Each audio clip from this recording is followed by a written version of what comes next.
right into the stretch. Looking back and throws up the middle. Rose is on his way around. Picked up by Otis. Here comes the ready or not. Here comes the boys from the south. Here comes the ready or not. How you like me now? I say, here comes the boom, ready or not. Here comes the boys from the south. Boom, here comes the boom, ready or not. How you like me now? You don't live in Cleveland, you live in Cincinnati. You are watching live to the best damn Cincinnati sports podcast this side of Paycor Stadium. How we doing? How we doing with free agency? Holy cow. Holy cow, indeed. I think we can all agree this wasn't like the old days where you got one or two free agents. We got like six contributing free agents this year. I'm excited as heck. How about you guys? Yeah, it's pretty cool that just since our last show, they've got 6 new players. Right. I'm telling you what, if I know we all watch Twitter pretty closely. It's pretty sickening at this point. Oh, yeah. Everybody throws in the towel within minutes if we're not doing more than any team in the NFL. And this is not a game of quantity. Right. Yes. You got to get what fits your team, and sometimes the splash players don't fit the Bengals. Yeah, no, Bengal Dad, you're absolutely right, and I can vouch for this. I mean, Bengals Twitter, like over the weekend, everybody was just freaking out, getting upset. I understand people getting upset and all, but like let the process. As Santori on Twitter kept telling everybody, but just trust the process. Everything will come in play. And look what happened with Trent Brown. I guarantee you that calmed a lot of people down. I know we still have issues with the defensive tackle, but I trust Duke Tobin. Duke Tobin has my full trust. Yeah, and there's no guarantee that, and I don't wish Reeder any ill will. I like Reeder. There's no guarantee he's going to be healthy. There's no guarantee signing him back is going to – it's not like he's a 24-year-old stud that's never been injured and he's a perennial All-Pro. I mean, it's not who he is. Right. Yeah, it's seeing the people put it like within, let's just say a day. They're like, why haven't we done anything? What's going on? And it's like, guys, we're only in the legal tampering period. Free agency hasn't even started yet. Yeah, it's like, just, come on, people. Let's give everybody. Let's take a step back. Let's breathe, and let's let Duke Tobin do what Duke Tobin does. The past few years, he's proven that he can work a free agency. Last year was a little bland. I mean, I think we all could admit that. But man, Duke Tobin has cooked this free agency. At least in my opinion. I think he's done well. No, he's done so well. I mean, Geno Stone. I mean, like I say, all these guys. You know, I'll tell you what. How about we do this? We each go around here. You know what? We could go around twice because since there's 3 of us, there's 6 players. Name your favorite free agent signing. Bengal Dad, let's start with you. Who was your favorite? Well, it's got to be Stone, doesn't it? Hey. I mean, what do you have? 5 picks last year. Really, really good safety. 7 picks. One against Joe Burrow. It's the position we all blamed everything on last year. Mm-hmm. Okay, I guess we got that fixed. If this doesn't fix it, I don't know a better safety that would have fixed it. Right. Yeah, he was definitely a top guy, and for him to be the first external free agent signing too, that kind of calmed some people down. Then they went crazy again, and then they calmed down again. I'll say mine is probably Trent Brown, although I could give an honorable mention to Zach Moss, but Trent Brown is probably mine because I think that if he plays well, I think that we could see maybe a multi-year deal after this, get him a couple years if he plays well. Like, let's preface that. He's got to play well in order to earn that. But if they could get him for another 2 years, he's not that old when you think about offensive linemen. I mean, look at Andrew Whitworth. Look how long he played for. So if he goes out and balls out like he's shown he can in the past, who's to say we won't give him 2 years and solidify that right tackle spot for a few more years and keep the Browntons, the mountains on the outside for the Browns, you know? It was Jolly, by the way. We said it was Fiji. It was Jolly, by the way, in our chat. Shout out to Jolly for coming up with that. We had to apologize. We love you, Jolly. Yeah. So I think, like, goodness, That's probably my favorite one because Jonah Williams left. I almost said Jonah Hill. I saw somebody was calling. I think Willie Lutz was calling him Jonah Hill all the time. But Jonah Williams left. Not that we were thinking we were going to re-sign him, but we kind of all thought that, hey, we're going to have to get a right tackle. Trent Brown. We went other places. Mekhi Becton, and that didn't really work out. He left without a deal. Trent Brown apparently on Sunday is when the talk started. And look what happened. Now we've got a right tackle. You can go into the draft feeling pretty good. Maybe BPA, best player available. So, Greg, what about yours? What's your favorite? Well, last year it was pretty clear who I won last year free agency. Everybody knows I'm a tight end freak and Mike Gesicki. I mean, when he signed last year with the Patriots for 1 year, $4 million. I took my hat off at work. I banged my head against the wall. I was so upset. And when he was a free agent this year, I'm like, we probably won't get – I don't know if we'll get him. But when I found out we were getting him, just super excited. I mean, Mike Gesicki, hey, love Tanner Hudson, Drew Sample, love him as a blocker. But Mike Gesicki can line up in the slot. He is a mismatch. Yes, I am. He is a mismatch for some small slot corner, some linebacker. He is going to be a great mismatch for so many players. This is the best tight end Joe Burrow has ever had since he's been with the Bengals. I have no problem saying that. Love Hayden Hurst, love CJ Uzomah and the tight ends we have now, but I could not be more excited for Mike Gesicki. I am super excited. And let's be clear, too. He's not going to give you anything in the blocking game. No. So he was brought in to catch the ball and to extend plays. Right. And he's shown in the past that he can do that. By the way, that anybody that is listening to us and not watching, somebody in the chat, not sure who it was, said Greg is all about the tight end. Wonder who that could be.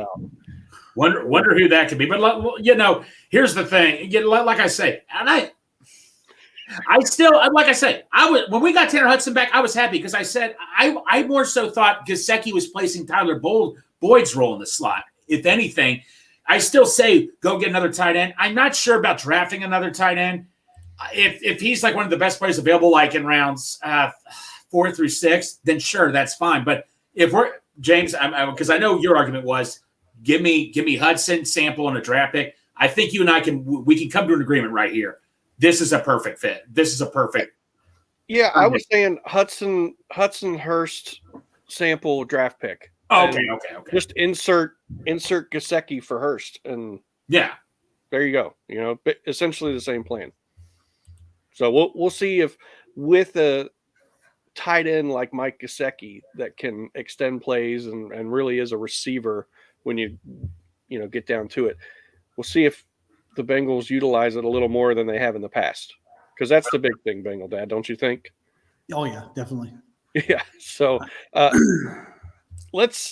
we've kind of talked about real quick. We talked about Geno Stone a little bit. We talked about Gesicki. We talked about Trent Brown. Bengal Dad, what's your thoughts on this guy right here, Von Bell, coming back? What do you think? I don't think that hurts at all. I think he's a guy that's going to be a coach on the field, a coach on the sidelines. If somebody does get hurt, to me, it's going to be similar to when the Bengals had Chris Crocker. Yeah, it seemed like when Chris Crocker was on the field, things just kind of lined up properly. And when he wasn't on the field, there was a little bit of disarray. I mean, he may not have all the foot speed that he used to have. I mean, who knows? But he hasn't lost it up here. He's probably just gaining more and more every year. So I think it's a really good move to bring a savvy veteran like that in. Yeah, veteran leadership was lacking in that safety room. So now you bring in a guy like Von Bell, who's familiar with the system. He knows Lou Anarumo. He knows the way that he wants the defense to be played. And even like you said, even if he's not on the field, he can still be that extra safety coach to get the young guys up to speed. What do you think, Greg? Lou Anarumo, you could just tell when we lost Von Bell, he was really hurt by that. He missed Von Bell so much. That whole team, especially now with DJ Reader gone, because DJ Reader was your lead on your defense last year, I feel.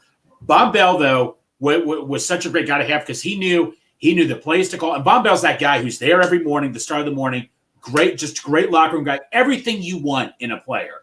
And, even though we didn't have a need for Von Bell, you make room for someone like Von Bell, especially when to come in for a 1-year deal. I mean, that was like a bonus right there, getting Von Bell back, because I was so hurt when he left last year. I was more hurt. This may sound crazy. I was almost more hurt than he left than Bates did. Yeah. Well, and let's talk about that contract. So he signs the Bengals have to pay veteran minimum for him, and the Panthers are paying him $6 million. So we got that veteran guy for nothing. Yep. So that may have been the more savvy pickup of the offseason so far, with Duke Tobin knowing what it was going to cost, and then Von Bell actually wanting to come back. He kind of voiced that a lot, like he missed it. He's ready to be here. So that's pretty awesome to me. Let's go on to this guy right here, Zach Moss.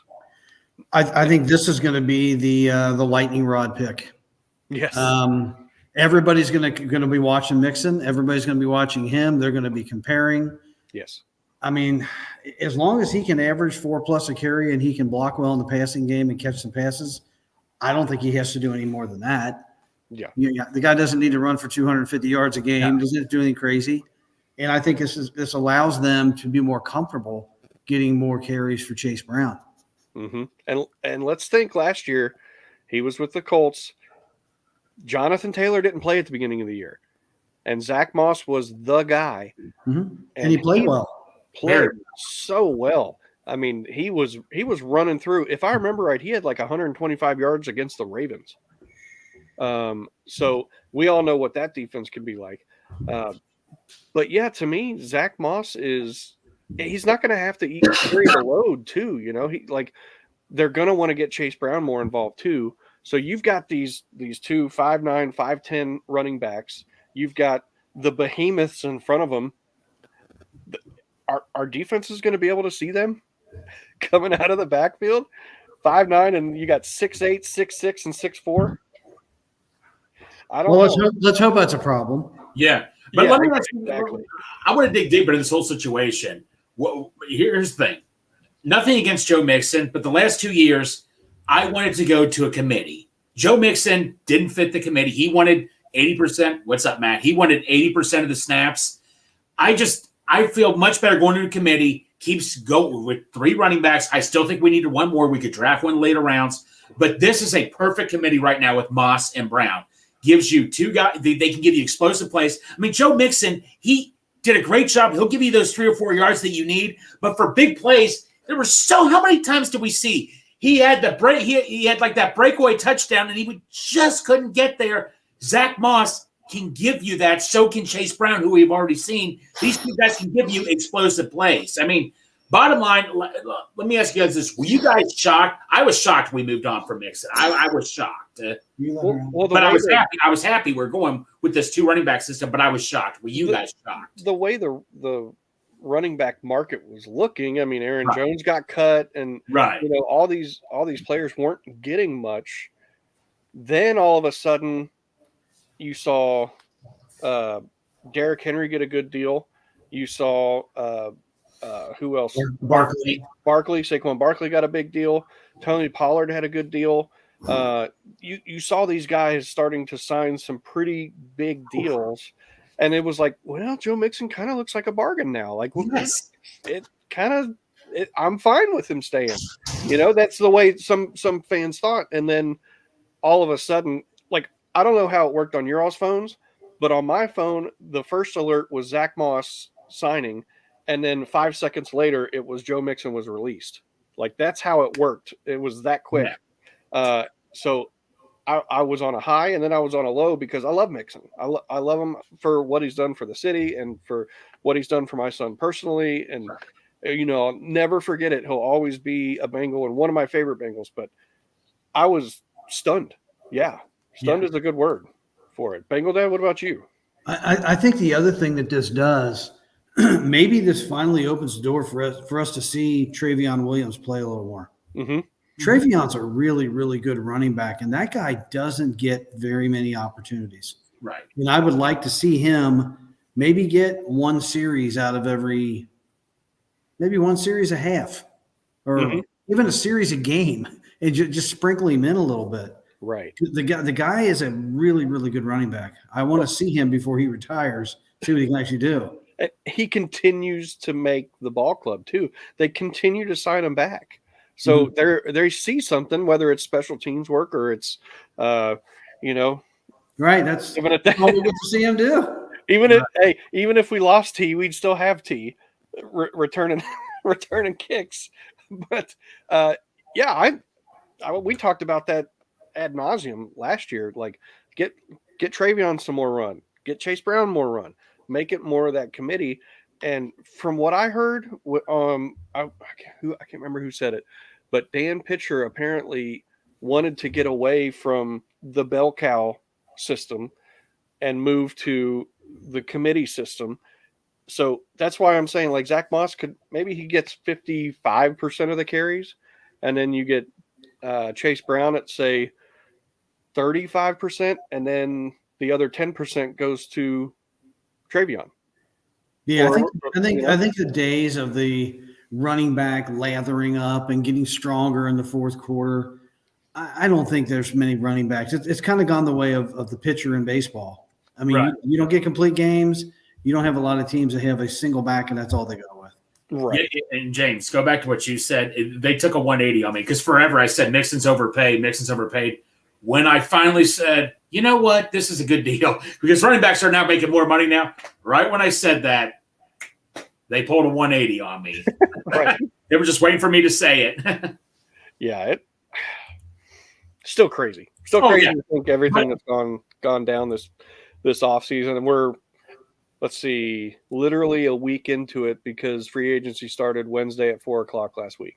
Yep, we're in a week. It's hard to believe. But it seems like a long time because so many guys signed already, but there's still plenty of guys out there, though. Well, and speaking of guys that have signed, and right now we're only going over the external free agent signing. So just in case anybody's wondering why we haven't talked about Tanner Hudson a lot or Drew Sample or Travion or those guys, we're going through these external guys. So there is one guy we haven't talked about, and that's Sheldon Rankins. Now, I'm pretty excited about this guy because interior pass rush has been extremely lacking. So if we can pair him with Trey Hendrickson on the right side, and maybe it's not always Sam Hubbard on the left side. I know he was injured last year, played through a lot, but maybe it's not always Sam Hubbard. Maybe you get some other guys in there, and I'm kind of excited about this pass rush we're going to have. All I can tell you is he is my favorite guy in the press right now. That press conference. If you guys watch the press conference, he is my hero in that press conference. I loved everything he said. I mean, he was being funny about it. Even when he was coming to Kappa, he's like, look, me and Kappa are teammates now, but I got past Kappa 3 times to sack Burrow and all that. And he even said to Zach after the game, he's like, why the F did you not, double team here with a slide? Yeah. I mean, it was just, but I love that energy he brings. I love that. That's awesome. I'm so excited. This is the Larry Ogunjobi replacement we've been looking for. He is 30 years old. Yes, he has injury issues, but he's still very effective, and he's probably going to be rotating with B.J. Hill, and we'll hopefully everything works out. Bengal Dad, what do you think? The only concern I have about this guy is half of his sacks came in one game against us. Yep. The other 16 games, if he played 17, I don't know. But the other 16 games, he only totaled 3 sacks. So that's nothing to get real excited about. I just hope that in this defense, it's a really good mesh, and he steps up and has some really good moments for the team as Larry Ogunjobi did. So I hope it works out that way. Yeah. And, speaking of the interior defensive line, so I don't see them – it's hard to say they're not going to sign somebody. Whether that's Tart, if they try to get him back and be like, hey, listen, we're offering you $6.5 million or $7 million or whatever it is. Please come play with Cincinnati, come play with Joe Burrow, go win a Super Bowl, and then go get you another contract next year. I I don't know if that's going to happen. He's not getting any calls that I know of. I haven't heard of any other visits that he's had besides with the Bengals. So I don't know if they're going to go that route or if they're going to go to the draft. I think like Bengal Dad talked about, trying to get somebody that way. What do you guys think? Go ahead, Bengal Dad. I think they're going to the draft. Yeah. If this guy comes back to him and falls on his sword, maybe they'll do something, but they're not going to pursue him. The Bengals don't pursue. No. Right. Yeah. And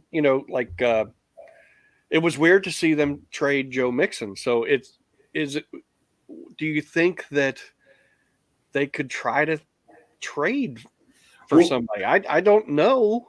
There's a few guys that have been floated around, but I don't know that I see them making a trade. All right. Here's a name that was thrown out because Dale brought it up. So the Vikings, they're starting over. They're starting over quarterback. They have a defensive line named Harrison Bryant. He's been pretty solid against the run. Harrison Phillips. Thank you. That was the safety. No, Harrison Smith. Okay, I'm really off. It's Harrison Bryant was a tight end. I was close. But no, Harrison Phillips, though, he's on the last year of his contract. Good, decent nose tackle. Nothing to write a book about. You could probably part with a 5th or a 6th round pick to get him. Because, the Vikings are thinking to themselves, they need draft picks right now to start over. So that's someone you could get. Andre Peralta, who people don't know, is a contract expert. He threw out an interesting trade for a guy named Milton.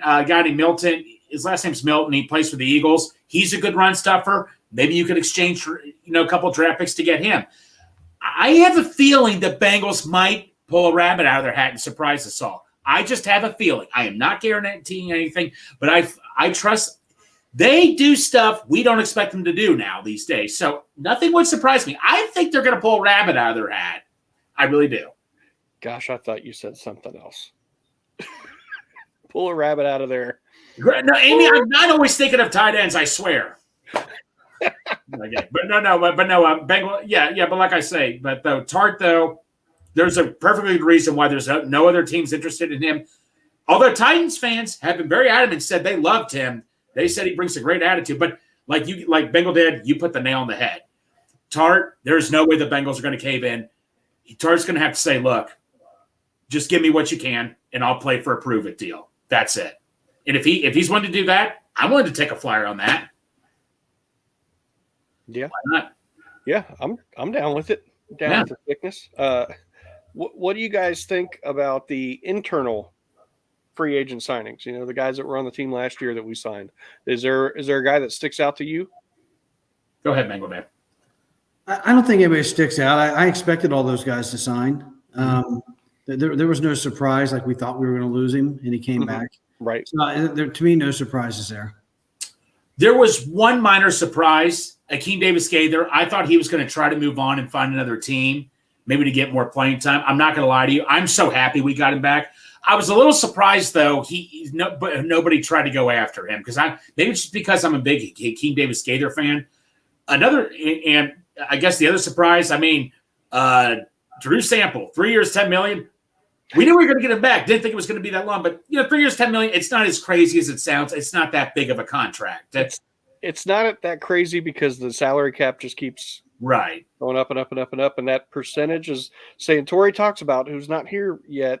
He always talks about look at the percentage of the cap, and that percentage next year is just going to go like this because the cap is going to keep going like that. So, I saw it and I was like, oh, that seems like a lot, but it isn't really that much when you look at it that way. But for me, probably Trenton Irwin, not a surprise, but I like getting him back. I don't know how much he's going to take away from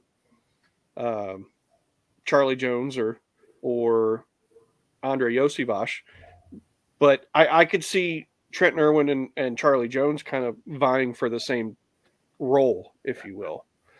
So that'll be interesting to see. But yeah, there's nobody else that's really like Bengal Dad said. Nobody sticks out to me that was like, whoa, that happened.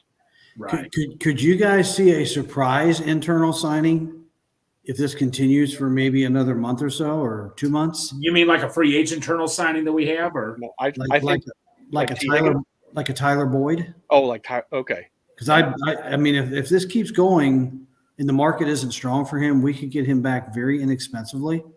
He is to the offense what Von Bell is to the defense. He has, from what I've read today, apparently he voiced that he wouldn't mind coming back. I didn't see that. I'm just, as time goes on, I just got a feeling. Yeah. Everybody. I don't know if you guys saw the edit that somebody did of him in a Steelers uniform. It was actually a really clean edit, and it looked good for the edit. Not that he was in a Steelers uniform. Right. Make that clear. But there's been links to that just because that's where he's from. He went to college there. But I would think it would have already happened. But Bengal Dad. So today we had on Bruce, we had Paul Daner, and I asked that question. His answer was no, because the Bengals are trying to get more explosive. And here's the thing with Tyler Boyd. Even coming into the draft, he never had that explosive speed. He still caught every pass, still a great team leader, but he personally thinks the Bengals want to get younger and more explosive. Similar to what Joe Mixon. Get more explosive at the running back, same deal with the receiver. I'm actually okay with it. If he wants to come back at a cheap price, I'm still fine with it. Give Burrow as many weapons as you can. But from what Paul Daner said, they want to get more young and explosive. Well, if they want to get explosive, they need to find a way to just sign T. Higgins. And not to this franchise. I really just don't understand it. And I know my son's tried to explain it to me with guaranteed money and everything. At the end of the day, if he's going to average $23, $24 million a year, who cares if he gets half of it or 3/4 of it up front? It's not like he's an aging player like AJ Green was at the end, and you'd be hoping that he can make it to the end of the contract. He's a number one wide receiver for at least half the teams in the NFL. Mm-hmm. Why wouldn't we, if we're already willing to give him $21.5 million, and if his contract's going to average 23, sign him, do your thing, and you can always trade him if for some reason you don't want to do it. But it's always better to go with the devil you know than the devil you don't. Yeah, I don't understand this one. And the projection next year for the tag, I think, is pushing 26 million. So you take the 21 point whatever and add that to 26, and you're then averaging divide it by 23. 2. Yeah, you're 24. there. And now, but the difference is, I believe both of those, the franchise tag is fully guaranteed. So you could make a contract where you fully guarantee him that. Fully guaranteeing the first 2 years of it. Yeah. It's the same thing as tagging him twice, Exactly. but he's happy. Yep. Well, I think Dale talked about this on Bruce. If we tag him twice, and so for 2 years we tag him twice, it's $47 million guaranteed. And it's actually cheaper doing it that way. I mean, who was it? The guy that signed with the Titans, who's 29, almost 30 years old. What's his name? Ridley. He got like $50 million guaranteed, and then T. Higgins was thinking to himself, "Oh, same agent, I think." Yeah, Mulligetta. Yeah. Again, if they would do a 3-year contract with him and guarantee 2/3 of it, yeah, I don't know why they wouldn't do it. Plus, what's going to happen is if you sign him to this tag, because he hasn't signed it yet, he's going to be disgruntled. You're not going to get the best out of T. Higgins, and you're going to have a miserable player for 1 or 2 years and spend the same exact amount of money as making him happy. He'll play looser because he knows if he gets hurt that there is a tomorrow. Mm-hmm. Under the franchise tag, if you get hurt sometime during that first season and you can't play anymore, you're a one and done. At least there's double the security for him. And these teams have insurance policies against these contracts anyway. Mm-hmm. I don't know why they wouldn't do that. T. Higgins, if you watch any videos of Joe Burrow and his biggest plays of the last 3 years, I hate it. There he is, no shirt. Nope. But T. Higgins is more than half of that. I think he's got more big plays to T than he does Chase. I'm just struggling with this. Well, what do you think about Tyler's question here? If we had to trade him, what round pick are you looking at? I mean, it's at least a 2. Yeah, it has to be. Is there a receiver in the second round that's as good as T. Higgins right now? That's the way I look at it. Santori? I guarantee you there's not. as polished, no. Talent-wise, that could eventually get there, sure. There's not many guys in the second round this year that are going to step in and be that outside guy that's going to be 1,200 yards. There's a lot of slot receivers this year. Right. There's a bunch of Tyler Boyds. There's not many T. Higgins this year. He's hard to replace this year. Right. Like you said, as talented, yes. Polished, no. Could. So you use the word could and probably when you already have what you know in T. Higgins. There's a little bit of a probably or could there as well because he doesn't play the whole season. I understand that, but there's no And even guarantee. at that, and this is the thing about T, and And that's more devil's I am- advocate. That's all. I understand. sure, and you guys know this more than anybody. I've been the don't pay T. Higgins train conductor for probably a year and a half now. And it hasn't gone well until recently for whatever reason. I don't know if people are just kind of starting to convince themselves that this is the right direction or what, but it is what it is. Regarding T's production, though, he's always 1,000-yard player. He's always missing seemingly 3 games plus, and he's always second fiddle in an offense that can't block. And you cannot understate what he means to Chase. No. In the course of a season, maybe a game here or a game there without T, when they force feed it to Chase, but a full year of both those guys on the field is really, really difficult.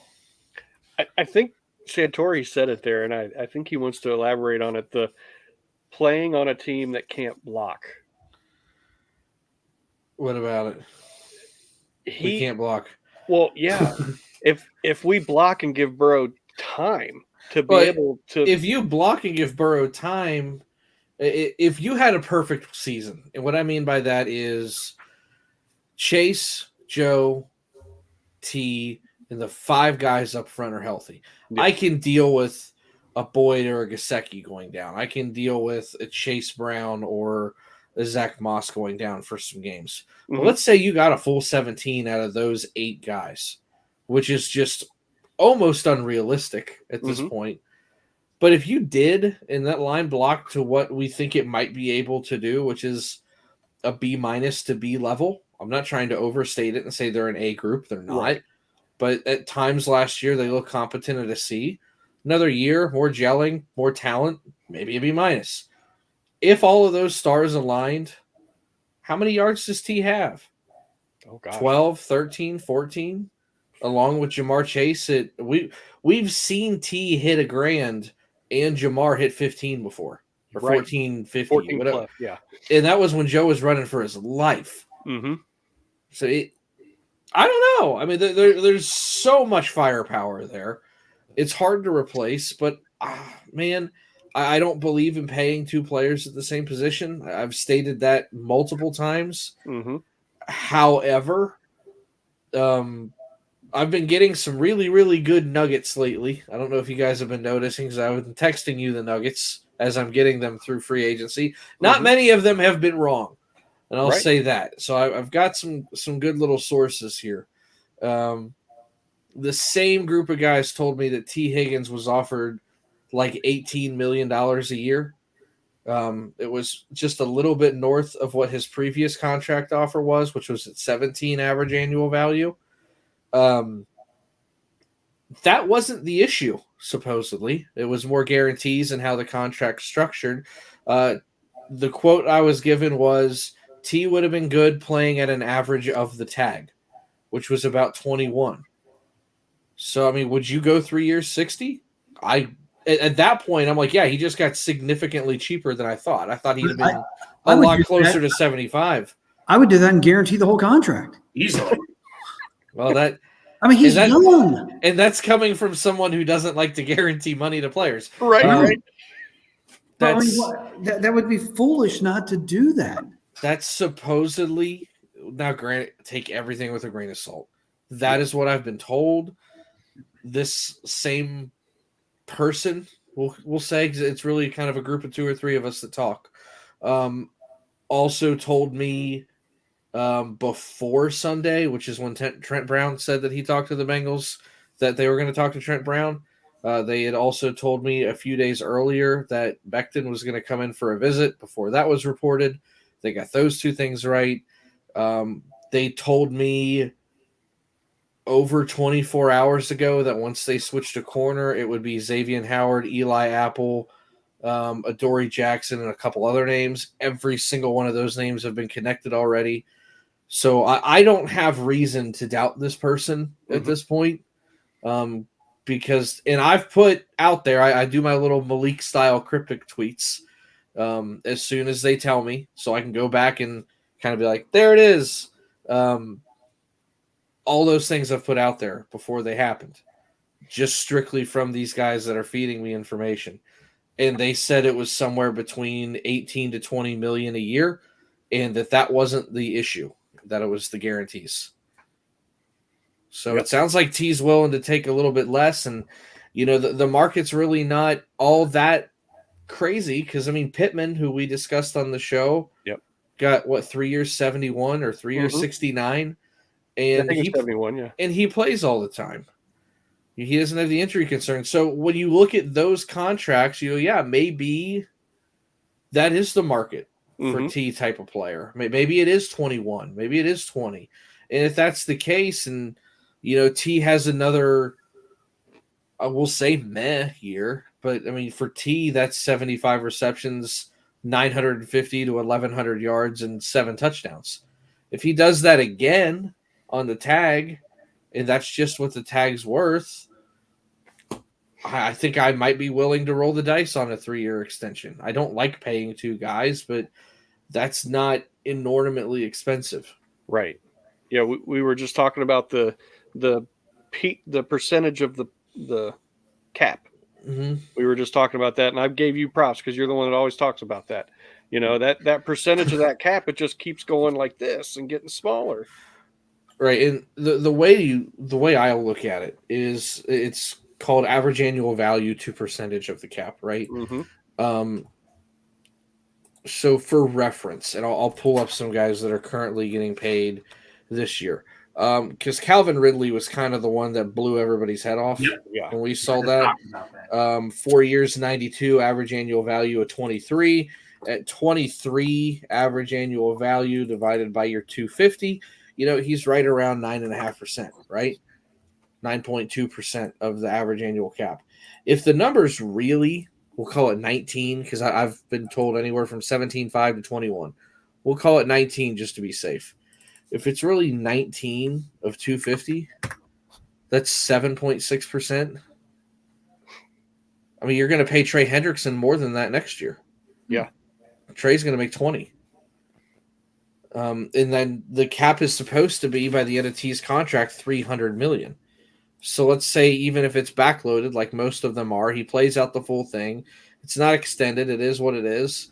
And that last year is 26 of $300 million. I'm at 8.5%. That's not anything that I'm concerned with. Mm-hmm. Especially when Jamar is going to be looking at, 32 million of 265, and that's 12.1%. He's 2/3 the price of Jamar. We thought they'd be about the same. Apparently, that's not the market. If that's not the market, then it's a completely different conversation. I just think I don't think they're handling this right. Well, you got to remember that T's camp won't negotiate during the year. They gave the Bengals 3 weeks to come up with something. I think both sides just need to grow up and get it done. Well, I think we're just worried about free agents. I know nothing about this. I think they're just worried. Hey, look, they're probably telling T, look, we'll deal with you. Say you're under contract with us. We got to get these external free agents right now signed out there. Well, I think that's the correct approach when you have an agent who only wants to negotiate for 2-month periods of the entire year. Mm-hmm. Here's the deal. I guess you could spin your tires with T and David Mulligetta and maybe get somewhere. Call it what it is. As much as I hate agents, and David seems like he's a prick to deal with, that means he's a good agent. Yeah, right. That is what it is, and that's just sales, and it's the business world, and that's why that guy's there. Mm-hmm. But at the end, I wonder how many more of his star players are unsigned right now. Not many. I don't know. I'd have to go through the list and look to see who else in that extension franchise era as well. I mean, I just don't know what the percentage is.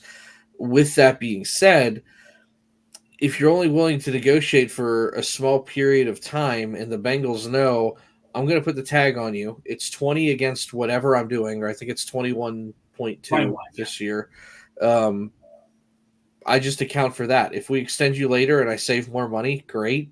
If not, then I'm on the hook for the 20, which, by the way, 20 doesn't look so bad when you realize that the average value that T supposedly was looking at in his contract, 19 to 20, is what the tag is. That's probably why the Bengals don't have an issue tagging him right now, because, like, well, we're going to pay him that anyway. Mm-hmm. So let's just make sure we're on the books for it. T's here, and we'll revisit this next year and offer him again. I mean, it's just. I'll say one more thing about this, and I'll get off the subject. There's more to this than money.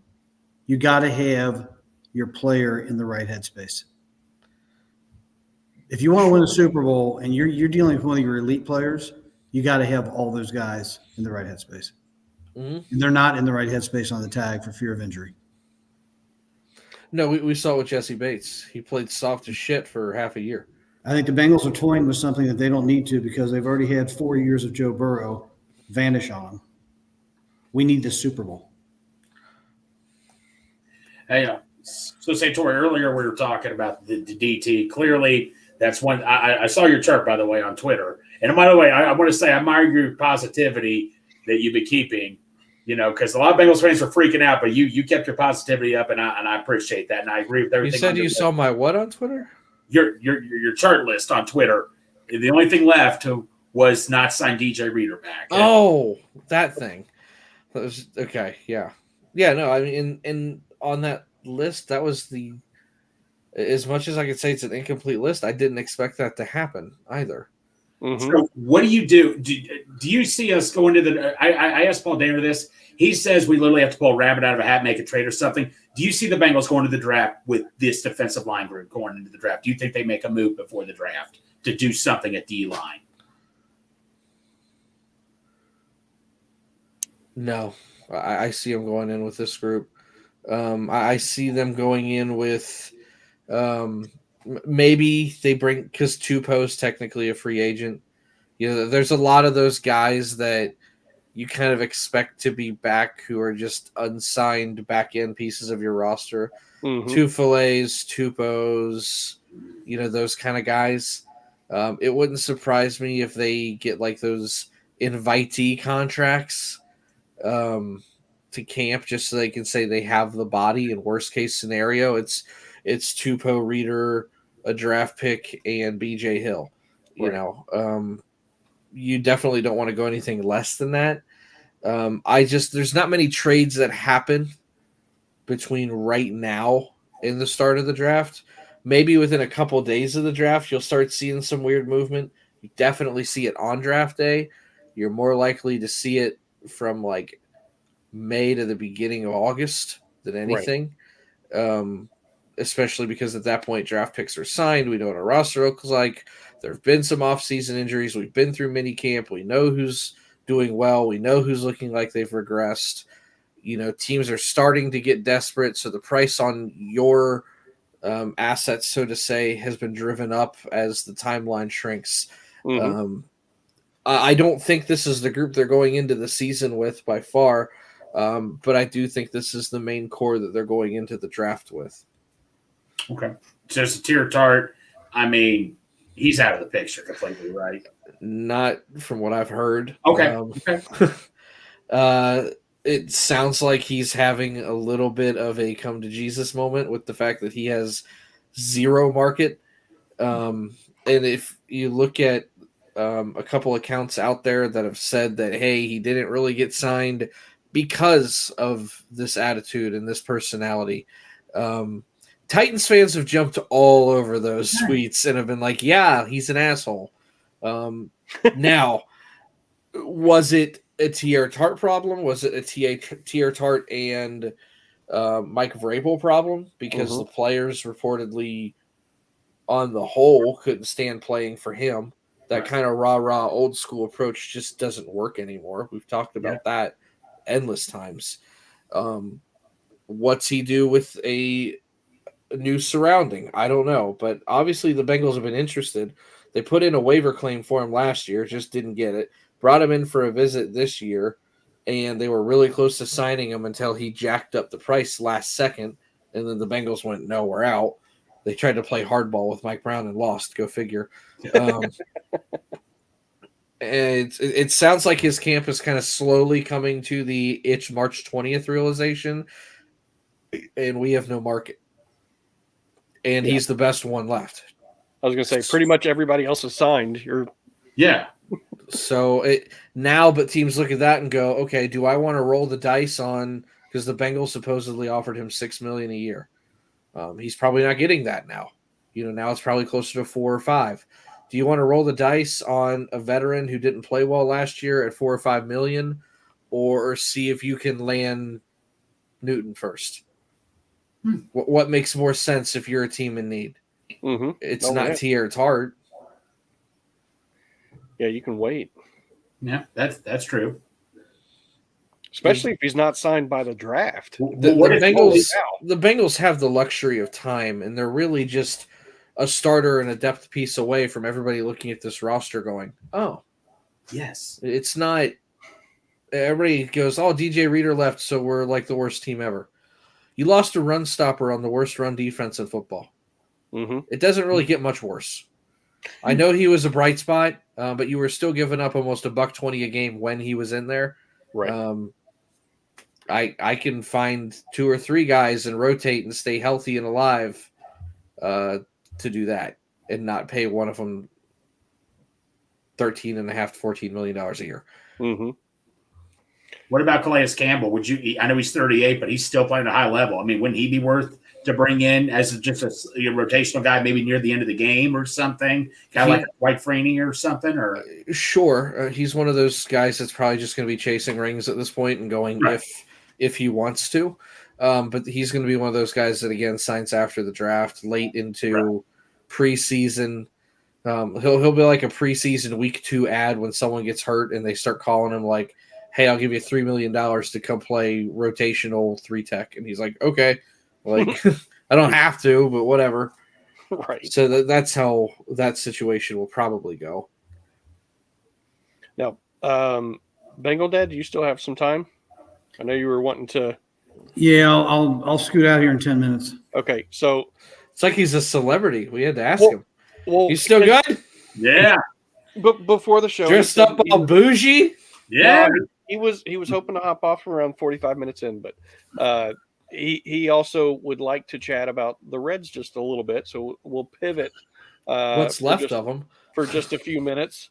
Bengal Dad, I know you've got some stuff you want to chat about. Is it the injuries? Is it? Yeah, it's the injuries. It's a concern, especially now I read about McLean, and this could be really bad with McLean. Mm-hmm.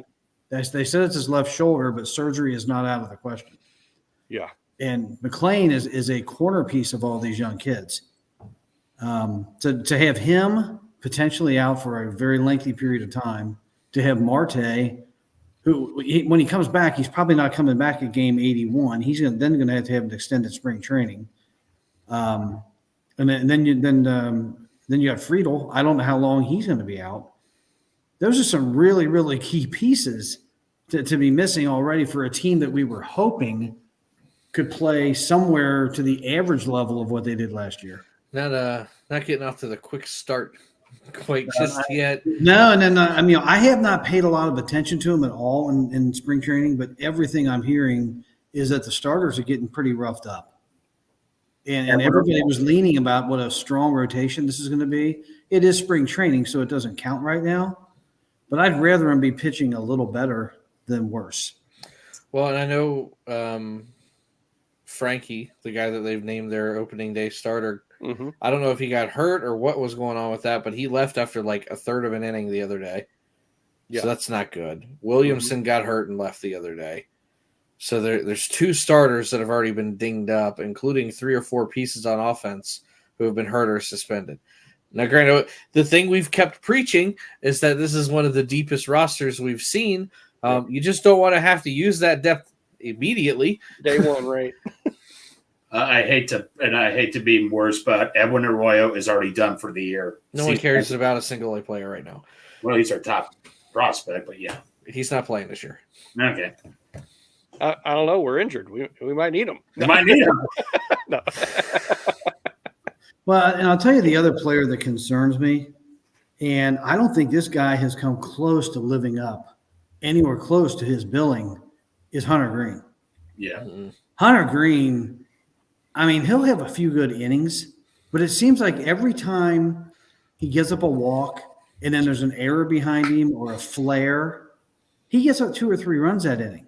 It's like he just can't collect himself and battle through an inning like that. To me, that's a really, really bad sign of how they handle stress or duress on the mound.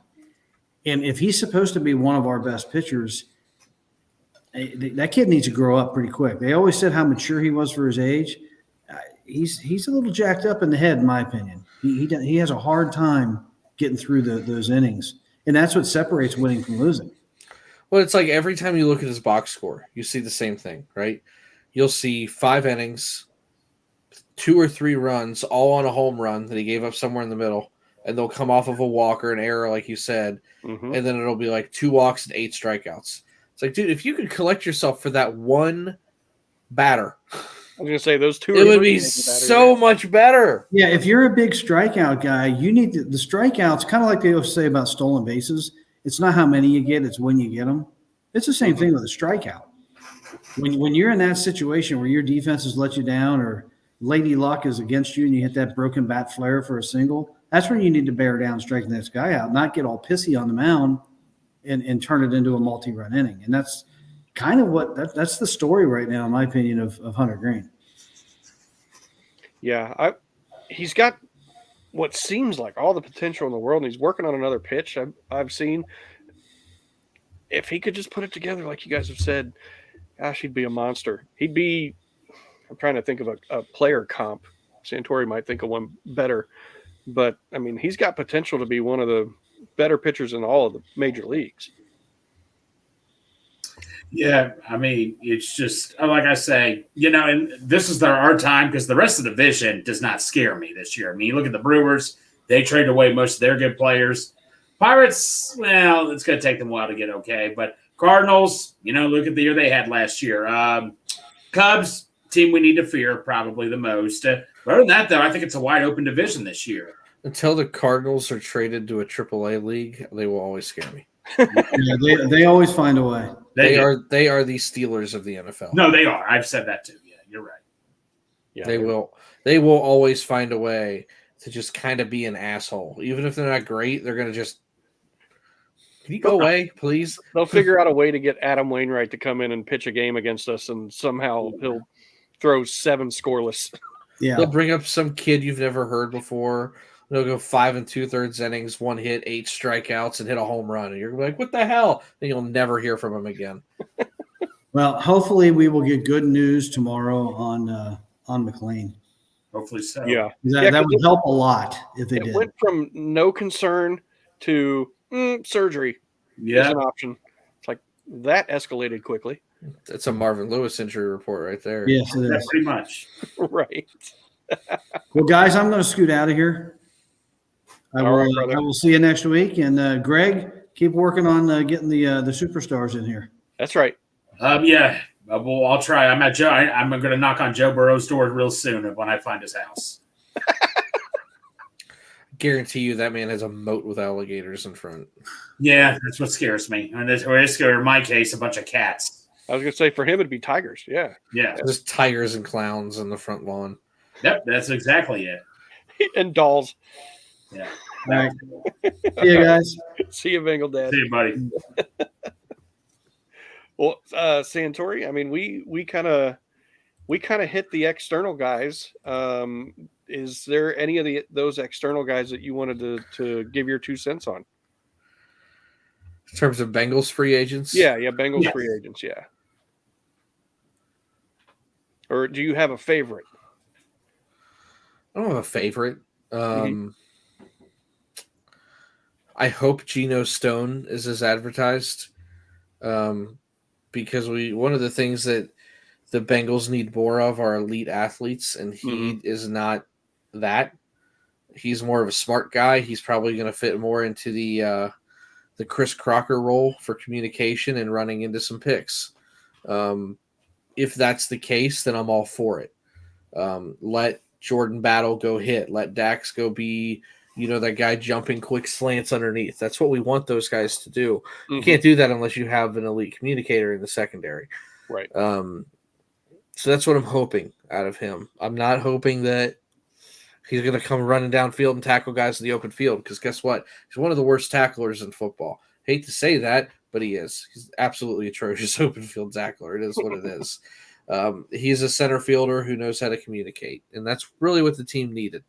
Rankins, I really didn't watch the introductory press conference. It sounds like it was kind of funny. Maybe he's making a little bit of an ass of himself, very confident.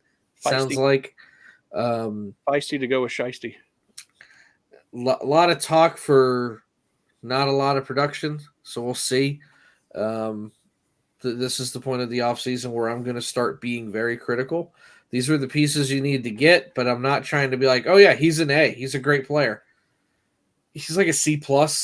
And that's fine. I am someone that would rather, if I got 53 guys on my roster, that the lowest ranked one is a C-, and that I have, of those 53, like 40 between C- to B-. Just give me solid depth. And that's what he is. They don't run too many sets where you have 2-3 techniques and a nose out there at the same time. It is something they do. It's not something they do majority of the time. So he is going to be BJ Hill's backup. He will be on third down passing downs in there to replace who will ever be replacing DJ Reader. Ultimately. He's going to be a Larry Ogunjobi is what it is. That's the hope. That's the hope to recreate. So keep expectations tempered with him. He's not going to have a 10-12 sack season. That's not who he is. He is a better run defender than what people give him credit for. But his goal is to make BJ Hill's life easier. And if those two guys are making each other's life easier on the outside, you can't double Trey if you're working on the middle. Right. And, Miles Murphy was coming along strong. So Osai is supposedly having one of the better off seasons he's had. It's probably a make or break year for him. It's probably the last year that he's a Bengal regardless. If he balls out, he's getting signed and it's not here. If he doesn't ball out, he's gone. So last year, Joseph Osai, just for the people that want to get mad at me when I say cut somebody at the end of the year, where I'm saying it now, he will not be here in 25. Trying to think of all the other guys. Gesicki's fine. He's a Band-Aid. Again, a 1-year bridge gap player that until they actually find that all-bodied tight end that can do everything or find another slot receiver, he's going to have to kind of play the versatile role. He's going to play he's not an inline tight end, so I'm curious to see how that's going to go. He's going to be a guy that's flexed out a lot. Think of the Jimmy Graham kind of tight ends. I'm not putting him in that category. I'm putting him in that type of usage. Right. That's why Drew Sample came back. That's why Tanner Hudson came back. They have 3 tight ends that are going to be used 3 different ways so they can run their offense whenever they want. Trent Brown. When he plays, he's great. That is I hate saying that, though. He only plays about half the time. Be ready for him to never play a full season in Cincinnati. Okay. And that's not always necessarily health. He threw a fit with the coaching staff last year and was a healthy scratch for like the final 4 games. So there's some issues there. I don't know if it's a maturity thing. I don't know if he didn't buy into New England. They claim he quit on him. He says it's not true. There's some red flags, and where there's smoke, there's fire. There's no doubt that The talent is there. He's made of glass. Coaching staffs don't like him. And he can't control his weight. Every contract he's ever had has had a weight clause in it. So temper your expectations again. If he's on the field, you should feel good about it. But, getting to Sunday is going to be the hardest part. Zach Moss. He's Giovanni Bernard, just not as good out of the backfield. He's a good little compliment. He was somebody that I told my wife to not pick up in fantasy last year because I didn't think he would get a majority of touches behind Taylor. And then Taylor got hurt and he went off, and she looked at me like, aha, proved you wrong. And I'm like, well, that's – so when you look at his production last year, keep in mind he's going to be a true platoon this year. Yeah. So, again, I'm not expecting 1,000-yard seasons. You might get 200 receiving yards out of him. You might get 500 rushing yards. You might get 6 touchdowns. But if I have 2 and 3 running backs that each do that, I'm in great shape. Right. Do you see or do you have like a percentage in mind of the snaps that you want to see him get versus Chase Brown versus Travion or rookie? Like if you have something in your head? I would love the two of them to split some semblance of 70 to 75% of the snaps. Mm-hmm. I don't care if it's like a 40-30, a 50-20. I would prefer it to be closer to even. Right. And then that back end 30 to 25% be a combination of Evans if they can get him on the field and Travion. Because I do think whenever Travion touches the ball, he runs hard. Do you think Evans is back? You think he comes back? Probably not, but at the moment he's on the roster, so we need to talk about him like he's here. Gotcha. Yeah. I kept thinking he was a free agent. Yeah, you're right. Nope, he's here, and I fully anticipate them drafting a running back. Ray Davis.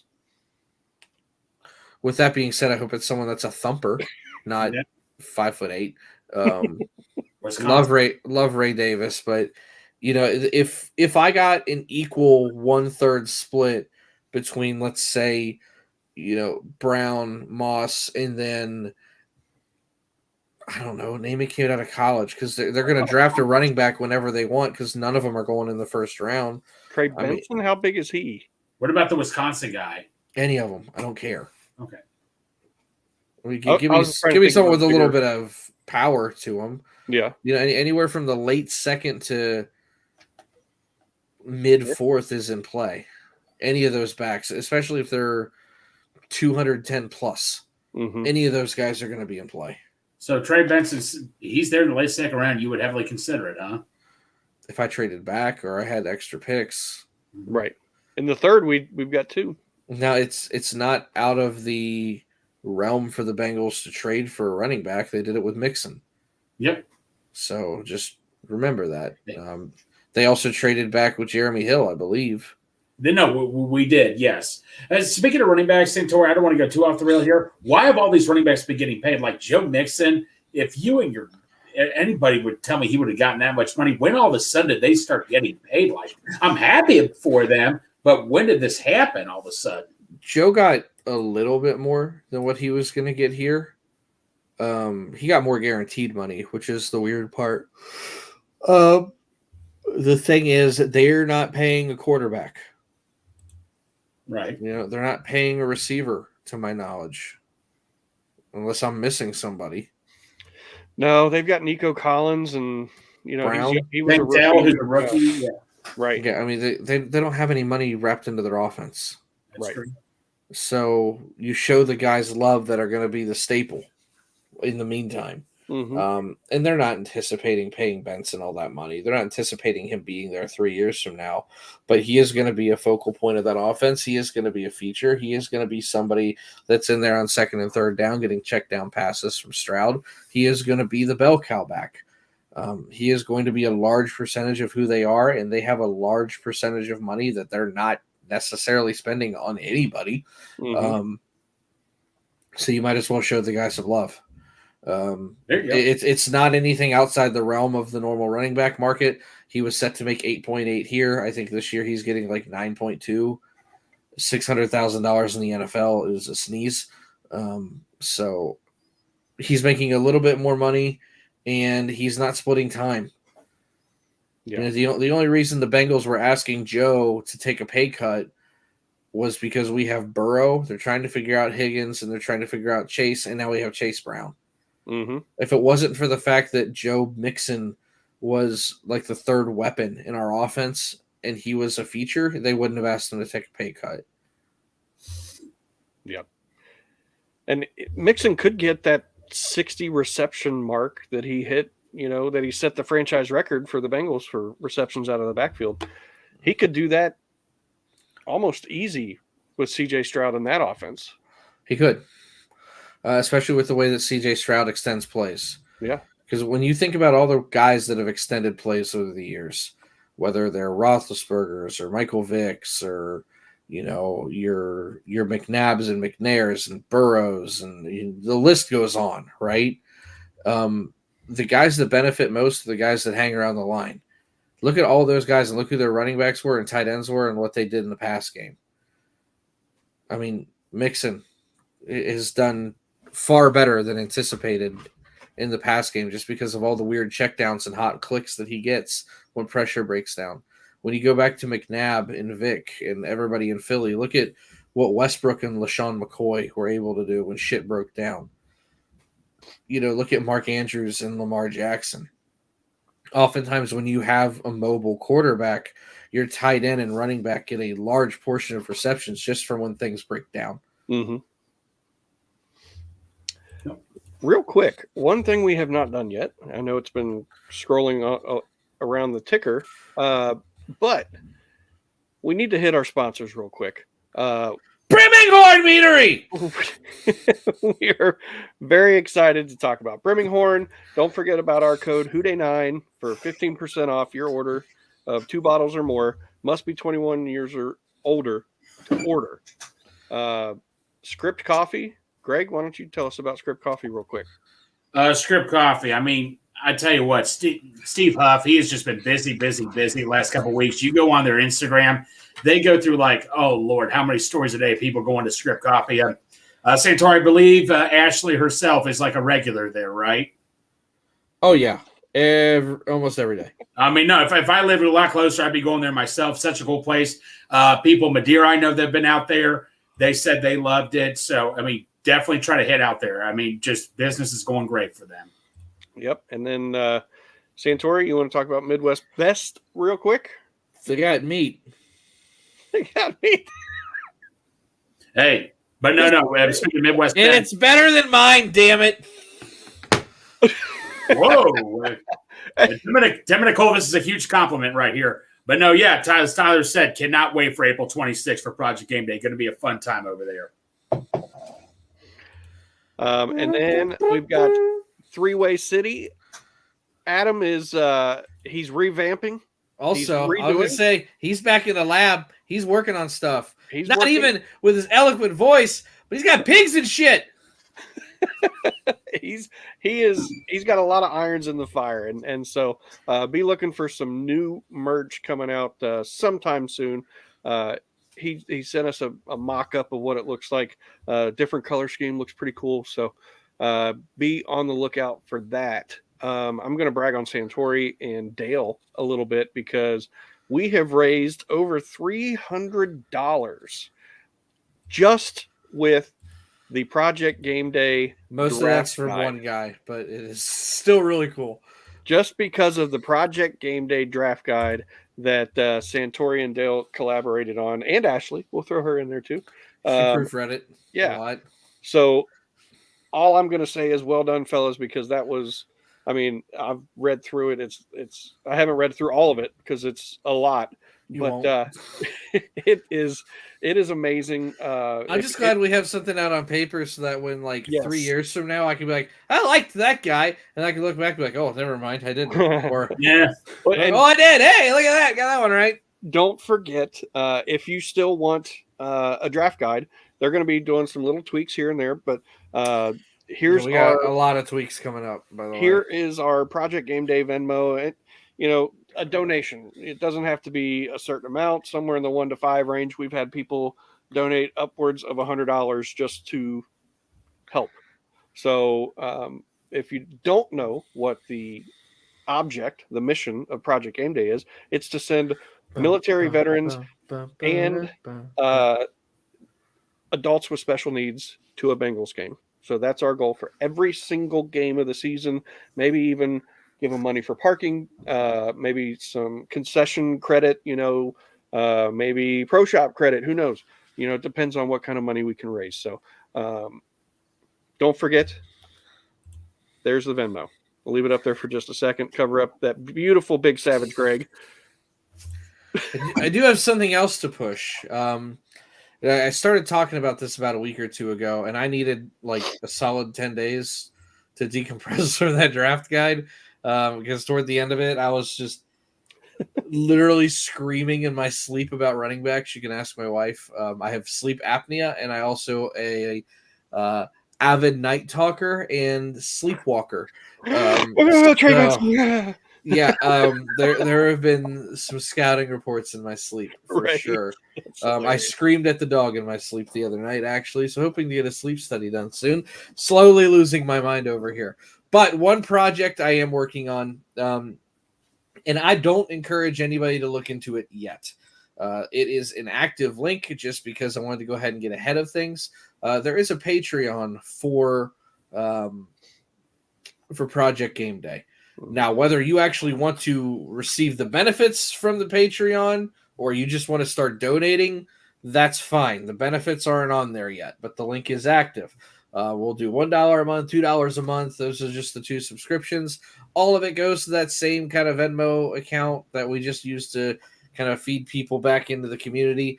The first project I'm working on, and I'm going to make all of these live documents. I'm just going to post the link to the Google Sheets. So, because a lot of these are going to take me years to get done. And I've started on the first one, which is an NFL draft compendium. If you have a question about the NFL draft, you should be able to find it in this Google spreadsheet. Right now, I've done 1 year. I have 7 spreadsheets for the year 1936, including by position, by college, name it. I can tell you the first player to ever be elected into the Hall of Fame that was an NFL draft came out of WVU. So here's to West Virginia for having a Hall of Famer and the first one to ever be drafted. With that being said, it will be able to be sorted by position, by college, by year, by draft class. That's more by year, by round. That'll just have an entire spreadsheet of anybody who's been taken in the first round. So if you want to be like, hey, how many running backs has Alabama had drafted from 1978 to 1990? You'll be able to figure it out within 5 minutes. Holy crap! There you go. So it's all being uploaded as we go. If you want to start donating, you're more than welcome to. I don't keep any of this. It just goes toward Project Game Day, but I'm going to have that. I've got free agency data that I'm uploading as well. So like when we talk about that average annual value, you're going to be able to go and look at it and be like, hey, in 2022, what was the average annual value for the top 5 contracts signed for defensive tackles? And you're going to be able to, say, oh, it was 12% of the cap that year. And in 2001, it was 11. In 2010, it was 12. So, if we're keeping on this pace, your average annual value should be about 11 or 12%. You're going to be able to start guessing contracts. Right. Is how this works. So there'll be all the signing bonus data. We're not going to put shit in there like workout bonuses just because those are always, they barely affect the giant money in the contract. But look at that one, Foxy. Holy cow. For those listening, if you guys can run that total up to 1,000 in 2 weeks, I'll donate 500 out of my own pocket. So anybody that's on the show reading this and donates within 2 weeks, we'll have it up to 1,000. He'll put up 500 out of his own money to help out. So we're at about 300 right now for the draft guide. So people, you know what you got to do. Even if we had 200 people, $1, we're there. And then Foxy's going to donate 500. Foxy, would that count if people started subscribing to the Patreon to just have a monthly donation of $1, even though that's a 2-week period?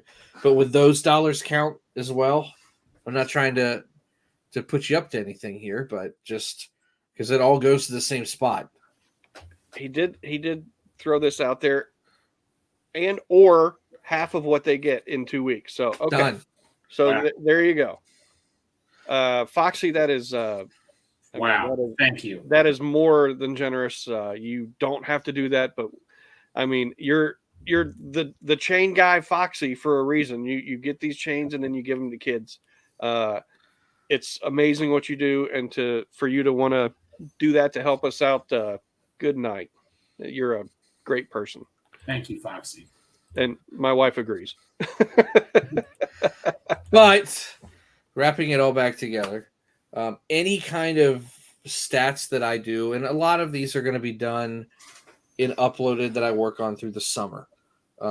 During, from the actual football season, I'll collect some data where I'll start. I hate to say, I make my own stats. I like come up with my own conglomeration of numbers to see what I think people are worth versus their contract. So you can be like, oh, well, this guy is making $5 million and the league average is 3 and he's doing twice as much. You'll be able to sort through that. And I typically do that for running backs, receivers, and quarterbacks. It's a lot harder to do that with defensive players because there's a lot of intangibles on defense of just being in the way sometimes so the quarterback doesn't target you. And that doesn't go down in the stat book, but you've 100% done your job. With offense, it's a little easier.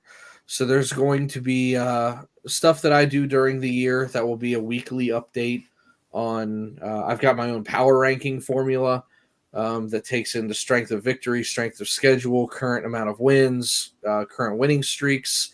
There will be running back production per dollar. I do that every year. Wide receiver production per dollar, quarterback production per dollar.